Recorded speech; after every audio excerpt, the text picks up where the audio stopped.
Hi, and welcome to the evening of day 52. I started off at the Story Springs shelter, and I made it to the Neville Melville shelter. I'm saying that wrong, but I'm not very good at pronouncing names anyways. I went over Mount Glastonbury today, and it's still been super muddy in Vermont.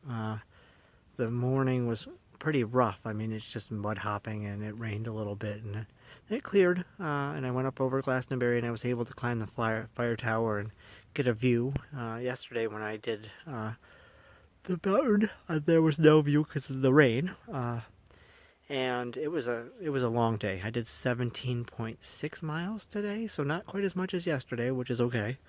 17.6 is more on the high end of what I'm used to than the 21 I did yesterday. A couple of positives. I am almost out of Vermont. I think I have about 15 miles to be out. And so I'm doing pretty well. I lost one of the caps to my Sawyer squeeze bottles because it fell into a creek, and the river or the creek was going so fast that I just didn't have time to grab it before it went. But it's not a huge deal. It's my backup Sawyer squeeze. And I'm tired. My group still hasn't caught up, which is understandable. They would have had to do a 27-miler today to catch up to where I am. My tent is still a bit wet from yesterday, but I did get a spot in the shelter. There's only one person when I got here, and there's only 5 of us all together, and one of the people has decided to tent tonight. So tomorrow I might just do a short day. I think there is one shelter right before the Vermont-Massachusetts border. Excuse me.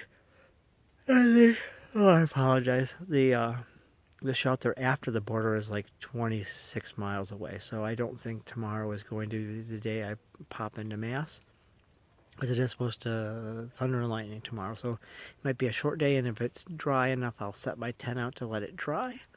If not, the tent's not that bad. It'll dry on its own.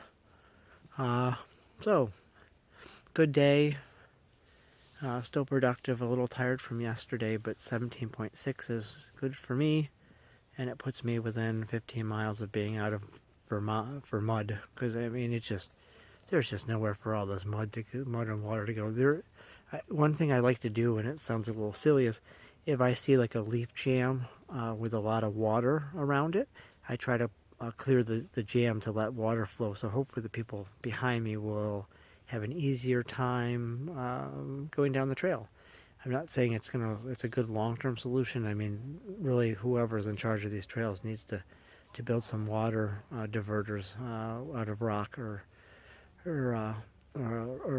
logs or something. But maybe it's a good temporary. So, day 52, I think I said, and doing okay. So thank you, and have a great day.